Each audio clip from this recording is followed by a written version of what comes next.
ఛే! ఎక్కడైనా కొడుకు గొడవ పెట్టుకొస్తే పేరెంట్స్ మందులిస్తారు, మీరేమో మందులేస్తున్నారు. అసలు మీరు పేరెంట్సేనా? నువ్వు అసలు మా కూతురువేనా? ఈ రోజుల్లో వీళ్ళలాంటి వాడు ఇంటికి ఒకటి ఉంటే గానీ పనులు జరగవు. జరగవు అంటే వీణ్ణకు రౌడీలా తయారు చేస్తారా? ఇది ఇంతటితో ఆగదు కదా. ఆ దెబ్బలు తిన్నాడు గమనుంటాడా? రేపు ఇంకొంతమంది రౌడీలు వేసుకొస్తాడు.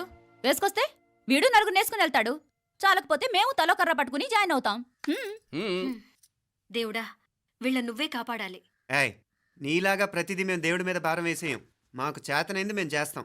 నానా, ఈ బీసీ నాటి దాంతో ఉంటే మనం కూడా పురాణ కాలంకి వెళ్ళిపోతాం. అర్జెంటుగా దీనికి శాలిటీ చూసి బయటికి పంపించండి. ఈ ఫాస్ట్ జనరేషన్లో మనం ముందుకు పోదాం. రేయ్, చిన్నాడువైన ఈ తండ్రి బాధ్యతను మా బాగా గుర్చేసావురా. ఎలాగో దీనికి ఫైనల్ ఎగ్జామినేషన్స్ కూడా అయిపోయినాయి కదా, ఓ మంచి సంబంధం చూసి చేసేస్తే సరి. అవునవును. అరే సిగ్గుపడుతుంది. ఛ! అరే మీనాక్షి పెళ్లి కూతురాయనే, మా మీనాక్షి పెళ్లి కూతురాయనే. పి పి పి డుమ్ డుమ్ డుమ్ పి పి పి డుమ్ డుమ్ డుమ్ పి పి పి డుమ్ డుమ్ డుమ్. పి. ఆగండి. ఏంటి అంతలా వచ్చావు? కాంపతీస్ ట్విస్ట్ ఏమేవో కదా. ఆ చేసేదేదో తొందరగా చేసేయండి, వీడి గొడవ తప్పుతుంది. అది గ్రీన్ సిగ్నల్ ఇచ్చేసింది. వెంటనే ఏదైనా మ్యారేజ్ బ్యూరోని కాంటాక్ట్ చేస్తే బెటర్ కదా. ఇలాంటి బ్యూరోల్ని ఇంటర్నెట్ని నమ్ముకోవడం అంత మంచిది కాదు. ఏదైనా మనాళ్ళలోనే దగ్గర సంబంధం చూస్తే మంచిది. ఇలాంటి మంచి చెడ్డలు చూడటానికి మా అక్కయ్య ఉంటే ఎంత బాగుండేది. ఏ పోయిందా? ఏంట్రా మాటలు? లేకపోతే ఏంటి నాన్న, ఈ మధ్య మీ అక్క ఉత్తరం ముక్కన రాసావా? కనీసం ఆవిడ ఎలా ఉందో కనుక్కున్నావా? లేదురా, ఆ మధ్యన వాళ్ళ ఊర్లో కరువు వచ్చిందన్నట్టుగా గుర్తు. ఆ ముక్క కనీసం తనైనా రాసింది కాదు. అవును కమలా, అక్కయ్య దగ్గర నుంచి ఆకృతం ఎప్పుడు వచ్చింది? దానిలో కొత్త అడ్రస్ ఉందేమో చూడు.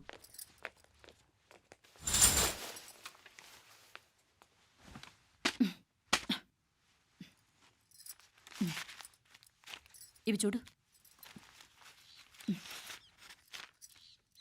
ఇదే ఆఖరిదనుకుంటా. మా ఇది ఓపెన్ కూడా చేసినట్లేదు. ఏంటి ఓపెన్ చేయలేదా? ఇటీ ఈ చేతిరాత మా అక్కయ్యలాగానే ఉందే. లానే ఉంటాం కాదు, మీ అక్క దగ్గర నుంచే. మరీ ఫాస్ట్ జనరేషన్ అయిపోయి సంవత్సరం క్రితం వచ్చిన లెటర్ను ఓపెన్ చేసి తీరుకు కూడా లేకుండా పోయింది. చిరంజీవి ఆనందరావుకి మీ అక్క ఆశీర్వదించరా అనేది, పిల్లలు మీరు క్షేమంగా ఉన్నారని భావిస్తున్నాను. మీ బావ పోయిన దగ్గర నుంచి ఆరోగ్యం అంతంత మాత్రంగానే ఉంది. దానికి తోడు మనిషిని పాము కాటేసినట్టు మన ఊరిని కరువు కాటేసింది. వర్షాలు లేక పొలాలన్నీ బీడివారిపోయాయి. వానలు పడాలని మొక్కని దేవుడు లేడు. గొడ్లు కూడా సరైన తిండి లేక ఎముకలు గూళ్ళైపోయాయి. అందరూ ఊరు వదిలివలసిపోతున్నారు. నేను కూడా పక్క ఊరికి వెళ్ళిపోదాం అనుకుంటున్నాను. ఖర్చులు కొంచెం ఇబ్బందిగా ఉంది. ఏమనుకోకుండా 2000 ఉంటే సర్తామని ఈ ఉత్తరం రాస్తున్నాను. అమ్మా నాన్నలు గుర్తుగా మిగిలిపోయిన ఆ పొలం అమ్మటానికి మనసు రాక నిన్ను అడుగుతున్నాను. వెంటనే ఏ విషయం తెలియజేస్తామని ఎదురు చూస్తూ మీ అక్క పార్వతి. ఏంటి నాన్న ఇది? రక్తం పంచుకు పుట్టిన అక్క సంగతి కూడా పట్టించుకోలేనంత ఫాస్ట్ జనరేషన్ అయిపోయింది. మీనాక్షి అన్నట్టు ఆ బీసీ నాటికి వెళ్ళిపోవటమే బెటర్. హలో, రేపు నువ్వు కూడా అంతే నాయనా. ఇప్పుడేమో పీపీపీ అని తోకలా తిరుగుతున్నావే, రేపు ఆ డుండుండుం కాస్త అయిపోతే నేను కూడా కనపడను. ఎప్పుడు నీ పెళ్ళం, నీ పిల్లలు, నీ ఆస్తులు, నీ గొడవలు. ఆపుతావా నానా? దీని ముక్కుకు తాడేయాలంటే మీ అక్కంటే మంచి సంబంధాలు చూస్తాను కదా. ఎక్కడున్నా తను నేను తీసుకొస్తాను. తన్ని తీసుకొస్తావా? తన్ని తీసుకొస్తాను.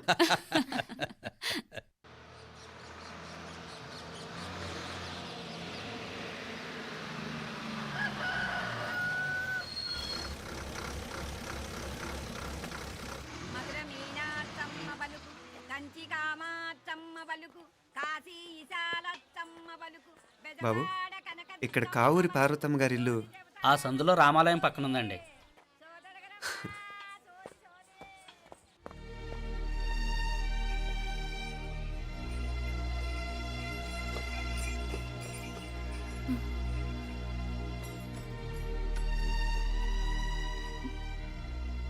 తమ్ముడు? నేను ఈ తమ్ముడిని కాదత్త, నీ తమ్ముడు కొడుకుని. అదేలేరా, నిన్ను చూస్తే మా తమ్ముడు తలొప్పుకొచ్చాడు. ఇక మీదట ఇలా గుర్తొచ్చినప్పుడే తలుచుకోవటం కాదు. ఇక నువ్వు నీ తమ్ముడి దగ్గరే ఉంది కానీ బయలుదేరు. ఏరా, గుర్తొచ్చినప్పుడు మాత్రమే తలుచుకునేది నేనా, మీ నాన్నరా? బాధే అత్త, నీ తమ్ముడు కూడా చాలా బాధపడుతున్నాడు. ఆ గవర్నమెంట్ ఉద్యోగం సంగతి నీకు తెలీదు. బండి చాకరీ అనుకో. ఇక నీ తమ్ముడు లాంటి సిన్సియర్ ఆఫీసర్ అనుకో. ఇల్లంతా పనులు. దానికి మీ మరదలు కూడా తోడైంది. ఇద్దరు బిజీ బిజీ. చదువులతో మేం బిజీ. మా ఇల్లంతా బిజీ బిజీ. ఇక మా ఊరు సంగతి అయితే మొత్తం గజిబిజీ.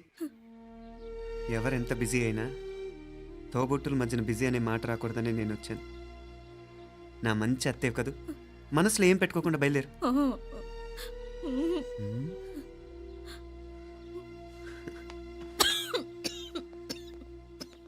ఇంకా ఈ నాటు మందులతో పనేంటత్తా? నీ తమ్ముడు నిన్ను పెద్ద ఆసుపత్రిలో చూపించాలని చూస్తుంటేను. ముందు నువ్వు బయలుదేరు. నేనేమైపోతే మీకేంట్లేరా? మీరా బిజీ బిజీ ఊళ్ళోనే హాయిగా ఉండండి. ఇదేంటి నేను మాట్లాడేస్తున్నాను? నువ్వు మాట్లాడకపోతే ఎలా అత్తా? ఆడపిల్లకి అమ్మ మీద ఆశ, మగపిల్లాడికి అత్త మీద ఆశ. నేనేం నీకోసం ఆడపిల్లని కనలేదుగా. కనేసున్నా పోయేది. దాన్ని నేనే పెళ్ళాడేసి నీకు తోడుగా ఇక్కడే ఉండిపోయేవాడిని. అప్పుడు అని అనుకుంటే నేను ఆడేవాడిని. చెప్తున్నాను కదా అత్తా, మీ అక్క తమ్ముళ్ళ మధ్యన ఉంది చాలా చిన్న గీత. మన ఇంట్లో పెద్ద దిక్కు నువ్వే కదా. నీ తమ్ముడే మీనాక్షికి దగ్గర సంబంధం చూస్తే బాగుంటుంది అంటున్నాడు. ఆ మంచి చెడ్డ చూడాలంటే మాకు నువ్వు తప్ప ఇంకెవరున్నారు చెప్పు. మీనాక్షికి సంబంధాలు చూస్తున్నారా? ఇంకా చూడలేదత్తా. నీ తమ్ముడు నీకే అపనప్ప చెప్పాలనుకుంటున్నాడు. అట్టయితే ఆ బూరుగు పిల్లల సంబంధం మాట్లాడేస్తే సరి. ఏ బూరు పల్లెలు? అదేరా, కుర్రాడు కూడా బాగా చదువుకున్నాళ్లే. ఇంద్రవల్లిలో ఉంటారు.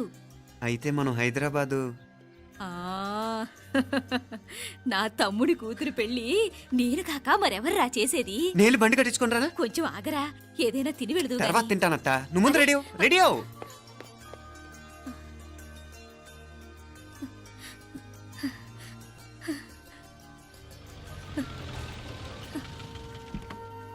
అత్తా, ముందు నువ్వు పద. సామాన్ నేను తీసుకొస్తాను కదా. ఇక్కడ సర్దుబాట్లు ఉంటే తర్వాత నాన్న వచ్చేస్తారు. సరేనా? బయలుదేరు. వస్తానమ్మా. వెళ్ళరామ్మా. సావిత్రమ్మా వస్తానమ్మా. మంచిదమ్మా. రాఘవయ్య గారు వస్తాను. పెళ్లికి మీరంతా తప్పకుండా రావాలి. వస్తాను.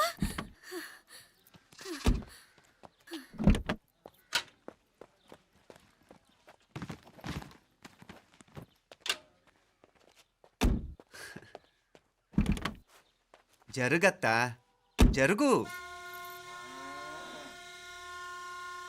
అత్తా, అత్తా,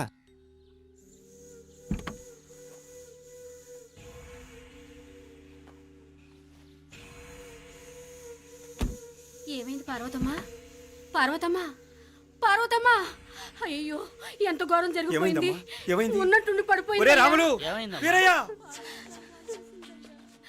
అరే కొండయ్య, పార్వతం చచ్చిపోయిందిరా. అయ్యో, ఎంత పని జరిగింది? ఇన్ని రోజులు తమ్ముడు తమ్ముడు అని కలవరించింది. ఆ తమ్ముడు రమ్మని పిలిచినప్పుడే ఆ దేవుడు కూడా పిలుపునిచ్చాడు. పాపం.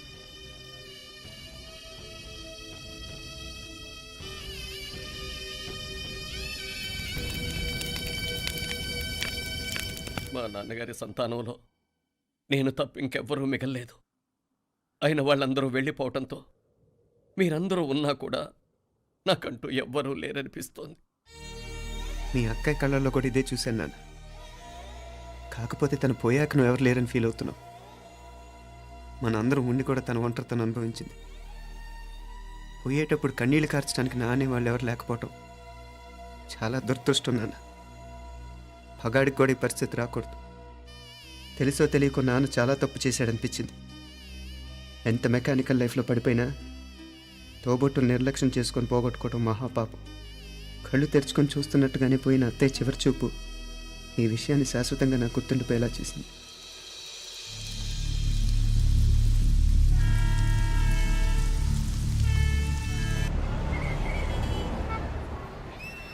పిచ్చి పిచ్చి వేషాలు వేయకుండా, అటు ఇటు దిక్కులు చూడకుండా, ఎక్కాల్సిన ట్రైన్ మిస్ కాకుండా జాగ్రత్తగా ఎక్కండి. ఇక్కడ ట్రైన్ ఎక్కువసేపు ఆగదు. ఆ టైంలో నీళ్ళ కోసం దేనికోసం కిందికి పరిగెత్తకుండా ముందే వాటర్ బాటిల్ నీళ్లు నింపుకునేడు. చెప్తుంటే యూస్లెస్ లో కూర్చుంటావు. లే, లేడీస్ కంపార్ట్మెంట్ లో ఎవడన్నా మగవాది కూర్చుంటే టీటీ కంప్లైంట్ చేయి. అర్థమైందా? ఇది మన ఊర్లో కాదు. ఈ ఊర్లో పోకిరి వెధవులు ఎక్కువ. ఏదో మంచి కోర్స్ కదా అని ఎంట్రన్స్ ఎగ్జామ్ రాయించడానికి ఇక్కడికి తీసుకొచ్చాను. రిజర్వేషన్స్ కూడా అలాగే తెచ్చాయి. ముందు ట్రైన్లో మాకు, తర్వాత ట్రైన్లో మీకు. వీళ్ళేం చిన్నపిల్లల ఏంట్రావు గారు? మన ఆడపిల్లలంతా ఒకటిగానే ఉన్నారు కదా. ఏమిటి ఒకటిగా ఉండేది యూస్లెస్ ఫెలో. ఇష్టం వచ్చినట్టు ప్రవర్తిస్తే కుదరదు. నేను చెప్పినట్టు వినాలి, లేకపోతే తోలు వదిలేస్తాను. క్రితంసారి కూడా నేను ఇలాగే చెప్పాను, నువ్వు వినలేదు. ఈసారి వినకపోయావా నరికి పారేస్తానంటే జాగ్రత్త. ఎల్లం కొట్టిన రాయలా నిలబడతామంటే చెప్పింది వినపడుతుందా లేదా? ఇగో ట్రైన్ ఆగినప్పుడల్లా ప్రతి స్టేషన్ లో ఎక్కండి. అర్థమైనవి కొనుక్కు తినద్దు. నేను ఎక్కడ మన ఊళ్ళో స్టేషన్ లో సిద్ధంగా ఉంటాను.